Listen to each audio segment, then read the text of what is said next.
ಅಮ್ಮ, ಒಂದು ಕಾರ್ಯಕ್ಕಾಗಿ ನಿಮ್ಮಿಂದ ಅನುಮತಿ ಕೇಳ್ತಿದ್ದೀನಿ. ನಾನು ಕಂಡ ಕನಸು ಸತ್ಯ ಆಗೋದ್ರಲ್ಲಿದ್ಯಾ? ಏನಾಯ್ತು ಅಮ್ಮ? ನೀವು ತುಂಬ ಯೋಚನೆ ಮಾಡ್ತಾ ಇದ್ದೀರಾ. ನೀವು ಈಗ ಬೇಡ ಅಂದ್ರೆ ನಾನು ಆಮೇಲೆ ಹೇಳ್ತೀನಿ. ಇಲ್ಲ ಇಲ್ಲ, ನಾನು ಚೆನ್ನಾಗಿದ್ದೀನಿ. ಹೇಳು, ನೀನೇನ್ ಹೇಳಕ್ ಬಂದೆ? ಅಮ್ಮ, ನಾನು ನವರಾತ್ರಿ ವ್ರತ ಮಾಡೋಕೆ ನಿಮ್ಮಿಂದ ಅನುಮತಿ ಪಡೆಯೋಕೆ ಬಂದಿದ್ದೀನಿ.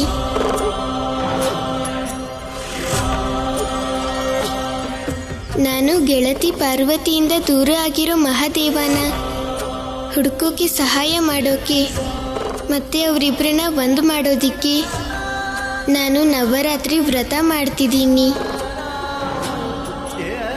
ಅಪ್ಪನೇ ಹೇಳಿದ್ದಾರೆ, ನವರಾತ್ರಿ ವ್ರತ ಮಾಡೋದ್ರಿಂದ ಎಲ್ಲರ ಮನೋಕಾಮನೆ ಪೂರ್ತಿಯಾಗುತ್ತೆ.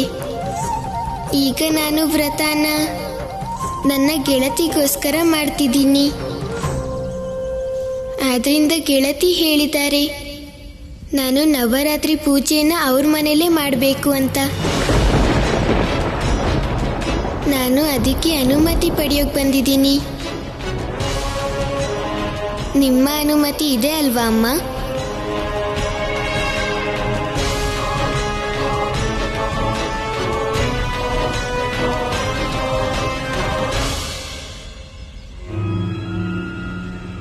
ದೇವಿ ಪಾರ್ವತಿ,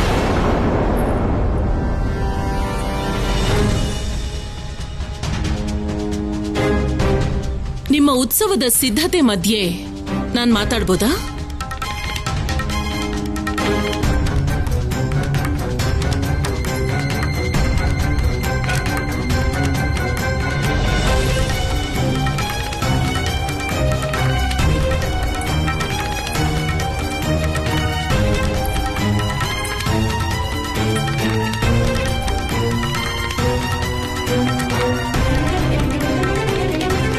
ನವರಾತ್ರಿ ಉತ್ಸವದ ಸಿದ್ಧತೆ ಆಗ್ತಾ ಇದೆ.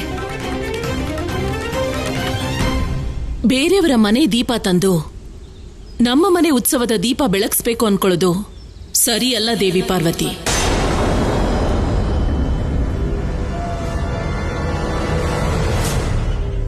ತಾಯಿ ದುರ್ಗೆಯ ಪೂಜೆ ದೇವಿ ಅನಸೂಯ. ದೀಪ ಜಗತ್ತಿನ ಪ್ರತಿ ಮನೆಯಲ್ಲೂ ಬೆಳಗತ್ತೆ. ನಿಮ್ಮನೆ, ನಮ್ಮನೆ, ಎಲ್ಲ ಕಡೆ. ಯಾಕಂದ್ರೆ ನವರಾತ್ರಿಲಿ ತಾಯಿ ದುರ್ಗೆ ಪೂಜೆನ ಕೇವಲ ನಾನಲ್ಲ, ಸಂಪೂರ್ಣ ಜಗತ್ತೇ ಮಾಡತ್ತೆ. ದೇವಿ ಪಾರ್ವತಿ, ನೀವು ಒಂದು ಕಡೆ ಒಬ್ಬ ತಾಯಿ ಮನಸ್ಸು ನೋಯಿಸಿದಿರಿ. ಆ ತಾಯಿಯಿಂದ ಅವಳ ಮಗನನ್ನ ಕಿತ್ಕೊಳ್ಳೋ ಪ್ರಯತ್ನ ಮಾಡ್ತೀರಿ. ಮತ್ತಿನ್ನೊಂದು ಕಡೆ ಮಾತೆ ದುರ್ಗೆ ಪೂಜೆ ಮಾಡ್ತೀರಿ. ಅದೇನಂದ್ರೆ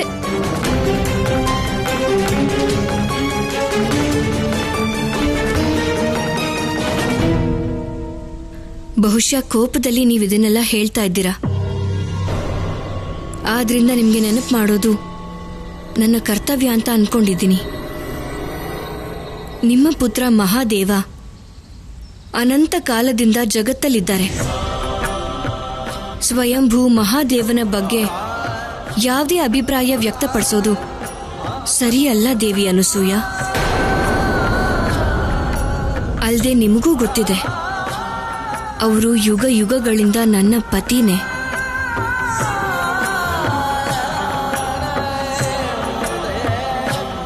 ದೇವಿ ಪಾರ್ವತಿ, ನಾನೇ ನಿಮಗ್ ನೆನಪಿಸ್ತೀನಿ, ಈ ಜಗತ್ತಿನಲ್ಲಿ ಎಲ್ಲ ಸಂಬಂಧಗಳು ನಮಗೆ ಮತ್ತೆ ಮತ್ತೆ ಸಿಗಬಹುದು.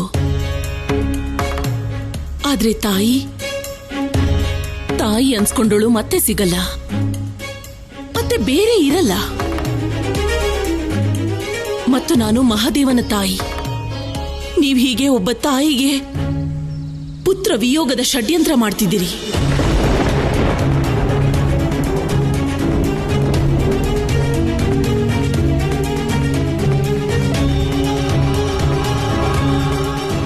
ಯಾರು ಮೋಹದ ವಶದಲ್ಲಿರ್ತಾರೋ ಅಂಥವ್ರ ಬಾಯಿಂದ ಇಂಥದ್ದೇ ಶಬ್ದ ಬರೋದು. ಇದು ನನ್ನ ಪುತ್ರ ಮೋಹ ಆದ್ರೆ ನಿಮ್ದು ಕೂಡ ಪತಿ ಮೋಹನೇ ದೇವಿ ಪಾರ್ವತಿ. ಅದು ಪುತ್ರ ಮೋಹಕ್ಕಿಂತ ಎಷ್ಟೋ ಪಟ್ಟು ಅಪಾಯಕಾರಿ. ಅದರಿಂದಾನೇ ನೀವು ನನ್ನ ಬಾಲಶಿವನಿಗೆ ಮೋಡಿ ಮಾಡಿ ಅವನಿಂದ ನವರಾತ್ರಿ ವ್ರತ ಮಾಡಿಸೋ ಮಾತು ತಗೊಂಡ್ರಿ.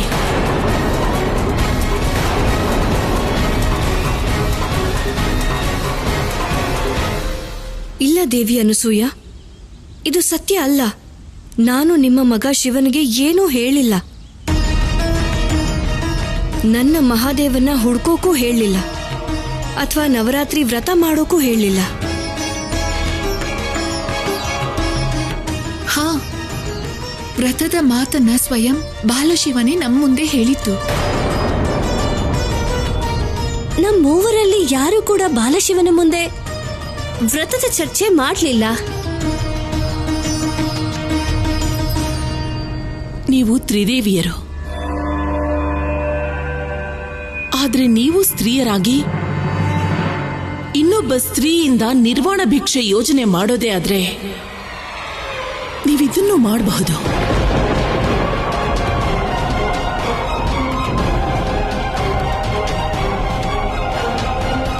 ನೀವೇ ನನ್ನ ಬಾಲಶಿವನ್ಗೆ ಇದನ್ನು ಹೇಳಿ ಕಳಿಸಿದ್ದು. ಅವನು ನಿಮ್ಮ ಮನೆಗೆ ಬಂದು ವ್ರತ ಪೂಜೆ ಮಾಡಬೇಕು ಅಂತ ಹೇಳಿ. ಹೀಗ್ ಮಾಡೋದು ಮೋಸ ಅಲ್ವಾ? ನೀವು ಮಾಡಿರೋದು ಮೋಸ ಅಲ್ವಾ? ಹೇಳಿ. ಯಾವ ಮಗು ತನ್ನ ತಾಯಿ ಜೊತೆ ಇರೋಕ್ ಬಯಸ್ತಾನೋ ಅವನಿಂದಾನೇ ಮಹಾದೇವನನ್ನ ಹುಡುಕ್ಸೋ ವ್ರತ ಮಾಡಿಸ್ತಾ ಇದ್ದೀರಾ. ಆದ್ರೆ ನನ್ ಮಗನಿಗೆ ಗೊತ್ತೇ ಇಲ್ಲ ಮಹಾದೇವ ಇಲ್ಲಿಗೆ ಬರ್ಬೇಕು ಅಂದ್ರೆ ಅವನು ತಾನೇ ದೂರ ಆಗ್ಬೇಕು ಅಂತ.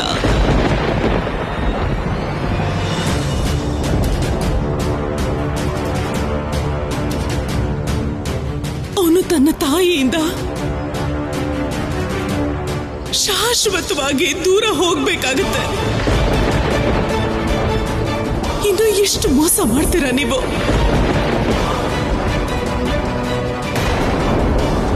ನನಗೆ ಮತ್ತೆ ನನ್ನ ಮಗನಿಗೆ. ನಾವ್ ಯಾವ ಮೋಸನೂ ಮಾಡ್ತಿಲ್ಲ ದೇವಿ ಅನಸೂಯ. ಇಲ್ಲಿ ಏನೇ ಆಗ್ತಿದ್ರು ಮಹಾದೇವನ ಇಚ್ಛೆಯಿಂದಾನೇ ಆಗ್ತಿರೋದು. ಈಗ್ಲೂ ಮಹಾದೇವನೇ ಅವರ ಇಚ್ಛೆಯನ್ನ ಹೇಳ್ತಾ ಇದ್ದಾರೆ. ಅವರು ಮಹಾದೇವ ಆಗೋದಕ್ಕೆ ಬಯಸ್ತಿದ್ದಾರೆ ಅಂತ. ಅವರು ತಮ್ಮ ಇಚ್ಛೆಯಿಂದಾನೇ ವ್ರತ ಮಾಡ್ತಿರೋದು.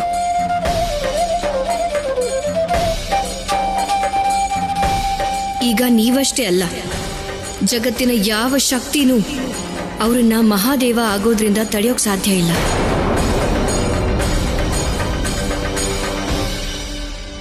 ಗೊತ್ತಿದೆ ದೇವಿ ಪಾರ್ವತಿ, ಮಹಾದೇವನನ್ನ ತಡೆಯೋದು ಸಾಧ್ಯನೇ ಇಲ್ಲ. ಆದ್ರಿಂದಾನೇ ನಾನು ಬಾಲಶಿವನಿಗೆ ನಿಮ್ಮ ಮನೆಗೆ ಬಂದು ನವರಾತ್ರಿ ವ್ರತದ ಪೂಜೆ ಮಾಡೋದಿಕ್ಕೆ ಅನುಮತಿ ಕೊಟ್ಟಿದ್ದೀನಿ.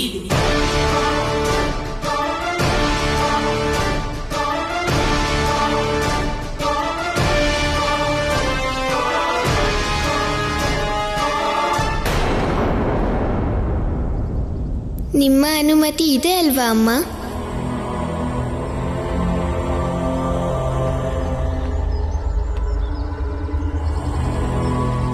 ಹೇಳಿ ಅಮ್ಮ, ಅನುಮತಿ ಇದೆ ಅಲ್ವಾ ನವರಾತ್ರಿ ವ್ರತ ಮಾಡೋಕೆ?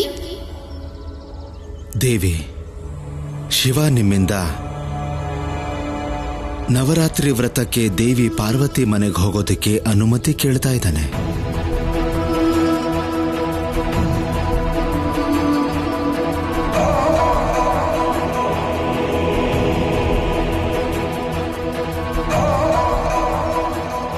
ಹಾ ಶಿವ, ಕೊಡ್ತೀನಿ ನಾನು ನಿನ್ಗೆ ಅನುಮತಿನ. ಅನುಮತಿ ಇದೆ. ಹೌದು ದೇವಿ ಪಾರ್ವತಿ, ನಾನು ಅನುಮತಿ ಕೊಟ್ಟಿದ್ದೀನಿ. ಯಾಕಂದ್ರೆ ನನಗೆ ಗೊತ್ತಿದೆ, ನಾನು ಮಹಾದೇವನನ್ನ ತಡೆಯೋಕ್ಕಾಗಲ್ಲ. ಆದ್ರೆ ಅವರನ್ನ ತಡಿಬಹುದಲ್ಲ. ನನ್ನ ಬಾಲಶಿವನಿಗೆ ಮಹಾದೇವ ಆಗೋ ವರದಾನ ಕೊಡೋವ್ರನ್ನ?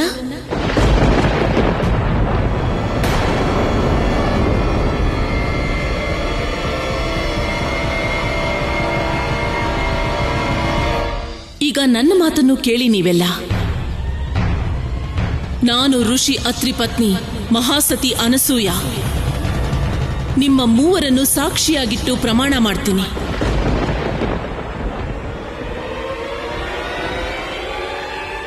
ನಾನು ದೇವಿ ದುರ್ಗೆ ಆಶೀರ್ವಾದ ಪಡೆಯೋಕೆ ನವರಾತ್ರಿ ವ್ರತ ಮಾಡ್ತೀನಿ.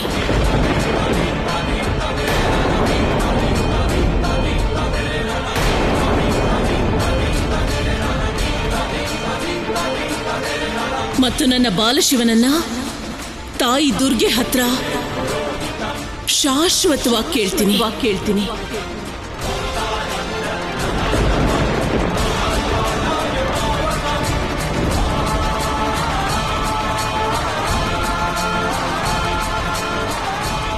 ಆ ದುರ್ಗೆ ಬಾಲಶಿವನ ಆಸೆನ ಪೂರೈಸೋದೇ ಆದ್ರೆ ನನ್ನ ಆಸೆಯನ್ನು ಕೂಡ ಖಂಡಿತ ಪೂರ್ತಿ ಮಾಡ್ತಾಳೆ.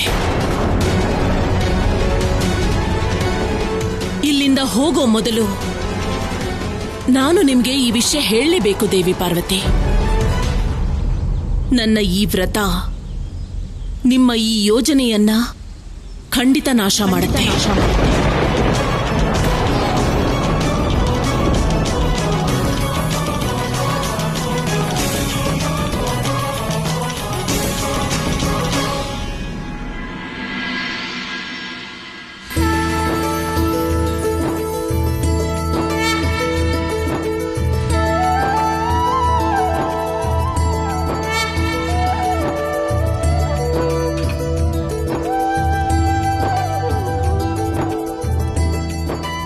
ಅಮ್ಮ,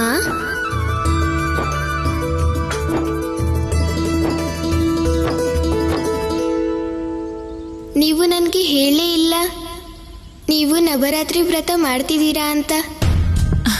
ಹೌದು ಶಿವ, ನಿನ್ನೆ ನಿನ್ನ ಹತ್ರ ಮಾತಾಡಿದ್ಮೇಲೆ ರಾತ್ರಿನೇ ನಾನು ನಿರ್ಧಾರ ಮಾಡಿದೆ. ಇವತ್ತು ಬೆಳಗ್ಗೆಯಿಂದ ಹೀಗೆ ಪೂಜೆ ಸಿದ್ಧತೆ ಮಾಡೋದ್ರಲ್ಲೇ ಆಗೋಯ್ತು. ಆದ್ರಿಂದ ನಿನಗೆ ಹೇಳೋ ಅವಕಾಶವೇ ಸಿಗ್ಲಿಲ್ಲ. ದೇವಿ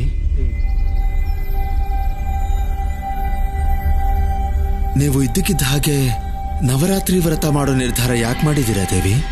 ಇದು ಇದ್ದಕ್ಕಿದ್ದ ಹಾಗೆ ಅಲ್ಲ ಋಷಿವರ್ಯ. ದೇವಿ ವ್ರತ ಇದು. ಮನೋಕಾಮನೆ ಪೂರ್ತಿ ಆಗೋಕೆ ಎಲ್ರೂ ಮಾಡ್ತಾರೆ. ಮತ್ತೆ ನಾನು ನನ್ನ ಮಕ್ಕಳ ರಕ್ಷಣೆಗೆ, ಸ್ವಾಸ್ಥ್ಯಕ್ಕೆ ಮತ್ತೆ ಸದಾ ನಮ್ ಜೊತೆ ಇರ್ಲಿ ಅಂತ ಆಸೆಯಿಂದ ಈ ವ್ರತ ಮಾಡ್ತಿದ್ದೀನಿ ಋಷಿವರ್ಯ.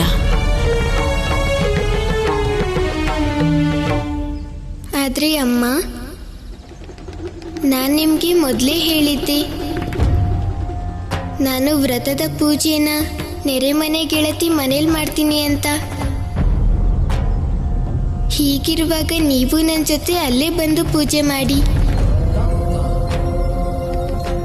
ಒಂದೇ ಪರಿವಾರದ ಸದಸ್ಯ ಒಂದೇ ಪೂಜೆನ ಬೇರೆ ಬೇರೆ ಜಾಗದಲ್ಲಿ ಮಾಡೋದು ಹೇಗ್ ಸಾಧ್ಯ ಅಮ್ಮ? ಪೂಜೆ ಒಂದೇ, ಆದ್ರೆ ಉದ್ದೇಶ ಬೇರೆ ಬೇರೆ. ನೀನು ನಿನ್ನ ಗೆಳತಿಗೆ ಒಳ್ಳೇದಾಗ್ಬೇಕು ಅಂತ ವ್ರತ ಮಾಡ್ತಾ ಇದೀಯಾ, ಮತ್ತೆ ನಾನು ನನ್ನ ಮಕ್ಕಳಿಗೆ ಒಳ್ಳೇದಾಗ್ಲಿ ಅಂತ ವ್ರತ ಮಾಡ್ತಾ ಇದ್ದೀನಿ. ಆದ್ರೆ ಅಮ್ಮ, ನಾನಿಲ್ಲಿ ನಿಮ್ಗೆ ಸಹಾಯ ಮಾಡೋದಿಕ್ಕೆ ಸಾಧ್ಯ ಇಲ್ಲ. ನೀನು ನನ್ ಚಿಂತೆ ಮಾಡ್ಬೇಡ. ಇಲ್ಲಿ ನನಗೆ ಸಹಾಯ ಮಾಡೋದಿಕ್ಕೆ ತುಂಬಾ ಜನ ಇದ್ದಾರೆ. ನೀನ್ ಹೋಗೋ ತಡ ಆಗ್ಬಹುದು. ಸರಿ ಅಮ್ಮ, ಹಾಗಾದ್ರೆ ನಾನು ಹೋಗಿ ಪೂಜೆ ಮಾಡಿ ಬರ್ತೀನಿ. ನಾನೀಗ ಹೊರಡ್ತೀನಿ ಅಮ್ಮ.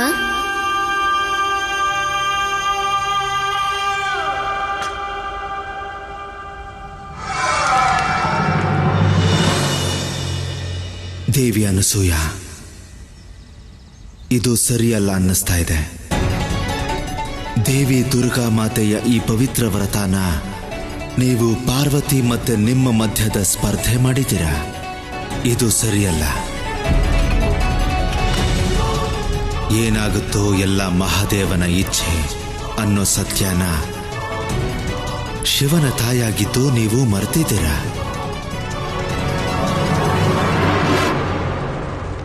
ಈ ಸಲ ಏನು ತಪ್ಪಾಗಬಾರ್ದು ಅಜಾಮುಖಿ. ಖಂಡಿತ ಆಗಲ್ಲ ಅಣ್ಣ. ಆ ಬಾಲಶಿವನ ಪೂಜೆ ಪೂರ್ತಿ ಆಗಲ್ಲ. ನಿಮ್ ಸಂಕಷ್ಟ ಆಗಿರೋ ಬಾಲಶಿವನೂ ಇರಲ್ಲ. ನಿಶ್ಚಿಂತೆಯಿಂದ ಇರಿ. ಬಾಲಶಿವ ಮಹಾದೇವ ಆಗೋದಿಲ್ಲ. ಏನ್ ಮಾಡ್ತೀಯಾ? ಅವನ ಪೂಜಾ ಸಾಮಗ್ರಿಗೆ ಅಪವಿತ್ರ ವಸ್ತು ಸೇರಿಸಿ ಅವನ ಪೂಜೆ ಭಂಗ ಮಾಡ್ತೀನಿ. ಅದ್ಭುತ, ಅತ್ಯದ್ಭುತ. ಇದ್ರ ಜೊತೆಗೆ ಮತ್ತೆಲ್ಲೆಲ್ಲಿ ಆ ಅಸುರ ಮರ್ದಿನಿ ಪೂಜೆ ಆಗ್ತಿದ್ಯೋ ಅಲ್ಲಿಗೆಲ್ಲ ನಮ್ಮವ್ರನ್ನ ಕಳಿಸಿ ಆ ಪೂಜೆನ ಭಂಗ ಮಾಡು. ಪೂಜೆ ಮಾಡೋರಲ್ಲಿ ಭಯ ಹುಟ್ಟಿಸಿ ಎಲ್ರು ದುರ್ಗಾ ಪೂಜೆ ಮಾಡೋದನ್ನ ಬಿಟ್ಬಿಡೋ ಹಾಗೆ ಮಾಡು. ನೀವು ನಿಶ್ಚಿಂತೆಯಿಂದ ಇರಿ. ನೀವೇನೇನ್ ಹೇಳಿದಿರೋ ಅದೆಲ್ಲ ಆಗೇ ಆಗತ್ತೆ. ಹೋಗು, ನಿನ್ ಕೆಲ್ಸ ಶುರು ಮಾಡ್ಕೋ. ಮೊದ್ಲು ಒಂದು ಶುಭ ಸಮಾಚಾರ ಹೇಳಿ ಆಮೇಲೆ ಹೋಗ್ತೀನಿ. ಶುಭ ಸಮಾಚಾರನ? ಏನದು? ಅನಸೂಯಾನು ನವರಾತ್ರಿ ವ್ರತ ಮಾಡ್ತಿದ್ದಾಳೆ. ಏನು? ಅನಸೂಯ ನವರಾತ್ರಿ ವ್ರತ ಮಾಡ್ತಿದ್ದಾಳ? ಹಾ ಅಮ್ಮ. ಆ ಬಾಲಶಿವನ್ನ ಬಾಲಕನ ರೂಪದಲ್ಲಿ ಸದಾ ಕಾಲ ತನ್ನ ಹತ್ರನೇ ಇಟ್ಕೊಳ್ಳೋದಕ್ಕೆ ನವರಾತ್ರಿ ವ್ರತ ಮಾಡ್ತಿದ್ದಾಳೆ. ಇದು ನಿಜವಾಗ್ಲೂ ಶುಭ ಸಮಾಚಾರ ತಾರಕ. ಈಗ ನಿನಗ್ ಸಂಕಟ ಆಗಿರೋ ಆ ಬಾಲಶಿವ ಯಾವತ್ತೂ ಮಹಾದೇವ ಆಗೋಕ್ ಸಾಧ್ಯನೇ ಇಲ್ಲ. ಇದು ಶುಭ ಸಮಾಚಾರನೇ ಅಮ್ಮ. ವರದಾನನ ಕೇಳೋದು ಆ ಅನಸೂಯ, ಆದ್ರೆ ಸಿಗೋದು ನಮಗೆ. ನಾನು ದಂಡಪಾಣಿ ಜೊತೆ ಸೇರಿ ಮಹಾಸತಿ ಅನಸೂಯ ವ್ರತನ ಮತ್ತೆ ತಾರಕಾಸುರನ ಯೋಜನೆನ ಹೇಗಾದ್ರೂ ನಾಶ ಮಾಡಲೇಬೇಕು. ಅಸುರ ರಾಜೇ ಸ್ಥಾಪನೌ ಭವ. ದಂಡಪಾಣಿ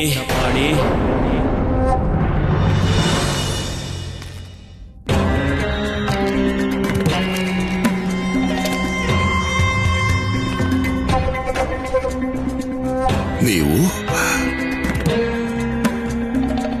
ಬನ್ನಿ ದೇವರಾಜ ಇಂದ್ರ. ನಮ್ಮ ಅಧಿಪತಿ ಸ್ವರ್ಗಾಧಿಪತಿ ದೇವರಾಜ ಇಂದ್ರನಿಗೆ ಈ ಗುರುಕುಲಕ್ಕೆ ಸ್ವಾಗತ.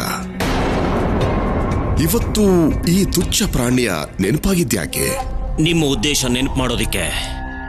ಅದಕ್ಕೋಸ್ಕರ ನಾನು ಒಬ್ಬ ಸಾಧಾರಣ ಆಚಾರ್ಯನ್ನ ಉಪಕುಲಪತಿ ಮಾಡಿದ್ದೆ. ಇಲ್ಲ ದೇವರಾಜ, ನನ್ನ ಉದ್ದೇಶ ನನಗೆ ಯಾವತ್ತೂ ನೆನಪಿರುತ್ತೆ. ಆ ತ್ರಿಮೂರ್ತಿಗಳಿಗೆ ಅವರ ಬಾಲ ಸ್ವರೂಪಿನಿಂದ ಮುಕ್ತಿ ಕೊಡಬೇಕು, ಮತ್ತೆ ಬೇಗ ಅವರನ್ನ ತ್ರಿಲೋಕಕ್ಕೆ ಕಳಿಸೋ ಪ್ರಯತ್ನ ಮಾಡಬೇಕು. ಮತ್ತದು ಇಲ್ಲಿ ತನಕ ಆಗಿಲ್ಲ, ಆಗ್ತಾನೂ ಇಲ್ಲ, ಮತ್ತೆ ಅದು ಭವಿಷ್ಯದಲ್ಲೂ ಆಗೋದಿಲ್ಲ. ದಂಡಪಾಣಿ, ಗೊತ್ತಿದ್ಯಾ ದಂಡಪಾಣಿ?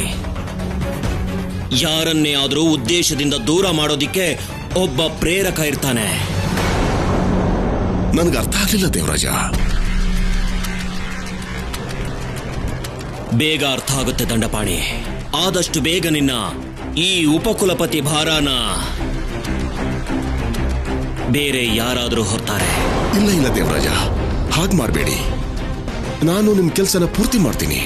ಏನಾದರೂ ದೊಡ್ಡ ಯೋಜನೆ ಮಾಡಿ ತ್ರಿಮೂರ್ತಿಗಳನ್ನ ತ್ರಿಲೋಕ ಕಳಿಸ್ತೀನಿ. ನೀನು ಯಾವ ಯೋಜನೆಯನ್ನು ಮಾಡಬೇಕಾಗಿಲ್ಲ ದಂಡಪಾಣಿ. ನೀನು ಕೇವಲ ಈಗಾಗಲೇ ಮಾಡಿರೋ ಯೋಜನೆನ ಪೂರ್ತಿ ಮಾಡಬೇಕು ಅಷ್ಟೇ. ಈಗಾಗಲೇ ಇರೋ ಯೋಜನೆ? ಹಾ ದಂಡಪಾಣಿ, ನನಗೆ ಮಾತೆ ಲಕ್ಷ್ಮಿಯಿಂದ ಸೂಚನೆ ಸಿಕ್ಕಿದೆ. ಸತಿ ಅನಸೂಯ ನವರಾತ್ರಿ ವ್ರತ ಮಾಡ್ತಿದ್ದಾರೆ ಅಂತ. ಅವರು ನವರಾತ್ರಿ ವ್ರತನ ಯಾಕಾಗ್ ಮಾಡ್ತಾರೆ ದೇವರಾಜ? ಅವರು ದುರ್ಗಾ ಮಾತೆಯನ್ನ ಒಲಿಸ್ಕೊಂಡು ಬಾಲಶಿವನ್ನ ಸದಾ ತಮ್ಮ ಜೊತೆಗೆ ಇಟ್ಕೊಳ್ಳೋ ವರ ಪಡ್ಕೊಳ್ಳೋದಿಕ್ಕೆ. ಹಾಗೆ ಇನ್ನೊಂದ್ ಕಡೆ ಬಾಲಶಿವ ಕೂಡ ನವರಾತ್ರಿ ವ್ರತ ಮಾಡ್ತಿದ್ದಾರೆ. ಅದ್ಯಾಕೆ? ದುರ್ಗಾ ಮಾತೆಯನ್ನ ಒಲಿಸ್ಕೊಂಡು ಮಹಾದೇವನ್ನ ಪಡೆಯೋದಿಕ್ಕೆ. ಏನು? ಇಷ್ಟೇ ಅಲ್ಲ ದಂಡಪಾಣಿ, ದೊಡ್ಡ ವಿಷಯ ಮುಂದಿದೆ. ತಾರಕಾಸುರ ಬಾಲಶಿವನ ವ್ರತನ ಮುರಿಯೋ ಪ್ರಯತ್ನ ಮಾಡ್ತಿದ್ದಾನೆ. ಅದು ನಮ್ಗೆ ಒಳ್ಳೇದಲ್ಲ. ಮತ್ತೆ ದೇವರಾಜ, ನಾವು ತಾರಕಾಸುರನ ವಿರುದ್ಧ ಕೆಲಸ ಮಾಡಬೇಕು. ವಿರುದ್ಧನ? ಅದ್ಯಾಕೆ? ನಾವು ಬಾಲಶಿವನ ವ್ರತ ಪೂರ್ಣ ಆಗೋದಿಕ್ಕೆ ಸಹಾಯ ಮಾಡಬೇಕು. ಜೊತೆಗೆ ಸತಿ ಅನಸೂಯ ಪೂಜೆ ಅಸಫಲ ಆಗಬೇಕು. ಈಗ ಇದೊಂದೇ ದಾರಿ ಉಳಿದಿರೋದು, ತ್ರಿಮೂರ್ತಿಗಳು ಅವರ ವಾಸ್ತವಿಕ ರೂಪ ಪಡ್ಕೊಳ್ಳೋದಿಕ್ಕೆ. ಗೊತ್ತಾಯ್ತಾ ದಂಡಪಾಣಿ? ನಾನು ಏನ್ ಮಾಡಬೇಕು ನನಗೆ ಗೊತ್ತು ದೇವರಾಜ. ನಾನು ಅದನ್ನು ಮಾಡಲ್ಲ, ಇದನ್ನು ಮಾಡಲ್ಲ. ಬದಲಿಗೆ ನಾನು ತಾರಕಾಸುರನ್ ಜೊತೆ ಸೇರಿ ಆ ಬಾಲಶಿವ ಅಂತ್ಯಕ್ಕೆ ಪ್ರಯತ್ನ ಮಾಡ್ತೀನಿ. ಹಾಗೆ ತಾರಕಾಸುರನ್ ಮನಸ್ಸಿನಲ್ಲಿ ಜಾಗ ಪಡ್ಕೋತೀನಿ. ಅಮ್ಮ, ಪೂಜೆ ಯಾವಾಗ ಶುರು ಆಗುತ್ತೆ? ನಾನು ಪೂಜೆನ ಪೂರ್ತಿ ನೋಡ್ಬೇಕು.